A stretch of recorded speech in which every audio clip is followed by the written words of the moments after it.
अक्सर लोग सोचते हैं कि वर्षों में रहना बहुत सस्ता है, मगर आप जहाँ यहाँ रियल में रहते हैं तो असली खर्च कुछ और ही निकलता है। नमस्ते दोस्तों, मेरा नाम है करण और मैं आपको इस वीडियो में बताऊंगा कि वर्षों में रहने का खर्चा कितना होता है। सही आंकड़ा दिखाऊंगा, जो हम लोग यहाँ पे पे करते हैं वो सब कुछ दिखाऊंगा मैं आपको। मैं कितना पे करता हूँ वो सब कुछ। तो अगर आप वर्षों या पोलैंड में आना चाहते हैं तो ये वीडियो आपके लिए है, एंड तक ज़रूर देखना। हम इस वीडियो में पूरे खर्चे के बारे में बात करेंगे, जैसे कि आपका रेंट का खर्चा कितना होता है, आपका खाने का खर्चा, ग्रोसरीज़ के बारे में बात करेंगे, और तीसरा जो है आपका मोबाइल का बिल, इंटरनेट, जो भी कुछ होता है उसके बारे में बात करेंगे। तो चलो, तो हम सबसे पहले बात करते हैं किराए की, क्योंकि जो किराया है वो आपको सबसे ज़्यादा पे करना पड़ता है वर्षों में।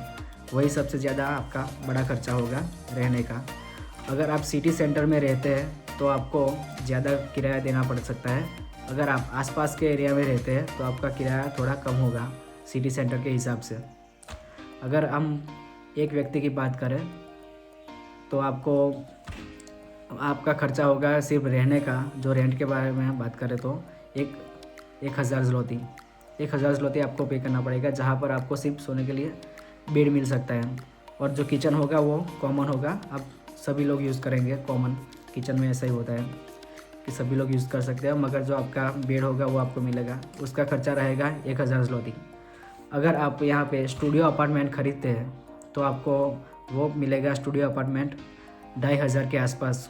2500 ज़्लोती में आपको एक स्टूडियो अपार्टमेंट मिल सकता है, जिसमें एक छोटा कमरा होगा और एक छोटा सा हॉल होगा, जिसमें आपको एक किचन भी मिल जाएगा और वॉशरूम वो सब होगा ही, जहाँ आपको स्टूडियो अपार्टमेंट में ये सब मिल जाएगा। ये आपको मिलेगा 2500 ज़्लोती में।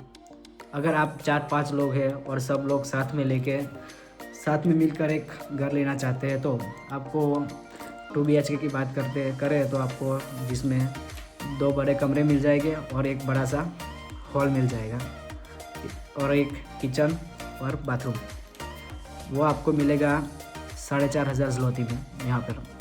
अगर आप 4-5 लोग साथ में लेते हो तो इसमें आपको मेरे ख्याल से जो हम रह रहे हैं अभी, वहाँ सिर्फ किराया इतना है, 4500 किराया है। हमारा भी 2 रूम बड़े बड़े हैं और एक बड़ा हॉल है। हमारा किराया है 4500 ज़्लोती। इसमें आपको यूटिलिटीज़ अलग से देनी पड़ती है। अगर पानी का बिल आए तो भी अलग से आएगा, और गैस का बिल आए तो वो अलग से आएगा, वो आपको अलग से देना पड़ता है। तो ये हो गया हमारा रहने का खर्चा। अब बात करते हैं ग्रोसरीज़ की। ग्रोसरीज़ में अब अगर आप जो महीने का खर्चा होता है, जो हमारा होता है, वो 500 से 600 ज़्लोती का पर पर्सन का होता है। वो आपको डिपेंड करता है आप पर कि आप कितना खर्चा करते हैं, इस हिसाब से आपका खर्चा होगा। मगर हमारा जो कॉमन होता है वो 500 से 600 ज़्लोती पर पर्सन होता है। ये हो गया आपका खाने का खर्चा 500 से 600 ज़्लोती। वो अब बढ़ भी सकता है, आपके लाइफस्टाइल पे डिपेंड करता है वो कितना आएगा। अब तीसरी बात करते हैं कि आपके ट्रांसपोर्ट के बारे में। अगर आप यहाँ पर स्टूडेंट हैं तो आपको यहाँ पर डिस्काउंट में थोड़ा मिल जाएगा। अगर स्टूडेंट हो तो 50% आपको पैसे भरने पड़ते हैं। अगर आप स्टूडेंट नहीं है, नॉर्मल वर्कर हो, तो आपको यहाँ पर 100% पैसे पे करने होते हैं। जहाँ कि आपको यहाँ जो सिटीज़ है वॉर्सो, वो 2 जोन में बटी हुई है, जोन 1 और जोन 2। अगर आप जोन 1 का पास लेना चाहते हो 1 महीने के लिए तो आपको 110 ज़्लोती में मिल जाएगा। अगर आप दोनों जोन के लिए कॉमन पास लेना चाहते हैं एक महीने के लिए तो वो आपको 180 ज़्लोती में मिल जाएगा आराम से, जो आप दोनों जोन में ट्रैवल कर सकते हैं आसानी से। तो ये आपका हो गया ट्रैवल का खर्चा 180 से, चलो हम 200 मान लेते हैं कि 200 आएगा, वो ट्रैवल का खर्चा होगा आपका। तो बात करते हैं इंटरनेट के बारे में। आपका इंटरनेट का खर्चा कितना आएगा, वाईफाई और मोबाइल का रिचार्ज। यहाँ वाईफाई बहुत सस्ता है। वाईफाई का खर्चा अगर आप पूरे एक घर में वाईफाई लगाते हैं तो आपको 60 ज़्लोती में वाईफाई मिल जाएगा, बड़ी आसानी से 60 ज़्लोती में आपको मिल जाएगा वाईफाई।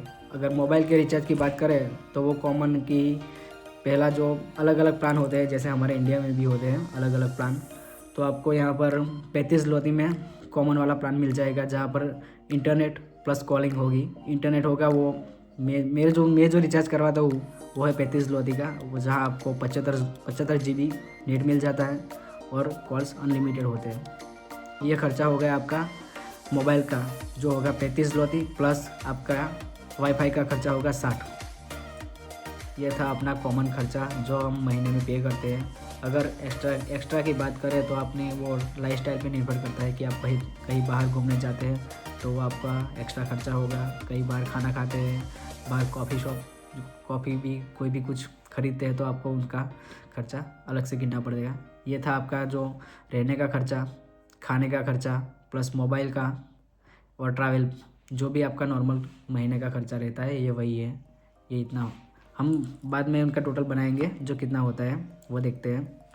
यहाँ हम टोटल करेंगे पर पर्सन के लिए। पर पर्सन का खर्चा कितना आता है तो आपको रेंट जो आप देते हैं वो होगा, हम 1000 गिन लेते हैं, 1000 प्लस आपका ग्रोसरीज का खर्चा, फूड का वो होगा 500 ज़लोती। और जो तीसरा खर्चा है वो आपका होगा इंटरनेट का,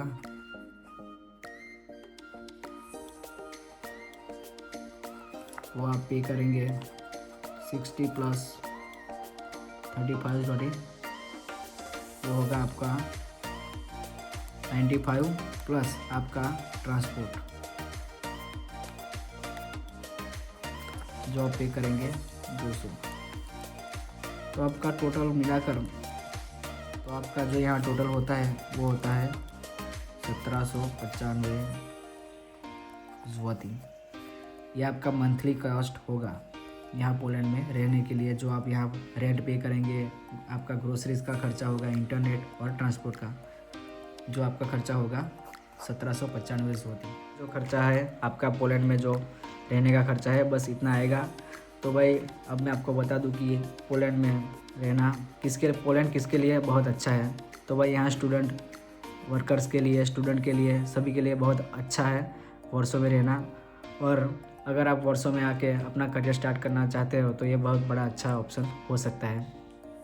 दोस्तों, आप पोलैंड की वर्सो के रियल लाइफ से जुड़ी वीडियोस देखना चाहते हैं तो मेरे चैनल को सब्सक्राइब कर दीजिए। धन्यवाद, आपका बहुत बहुत शुक्रिया।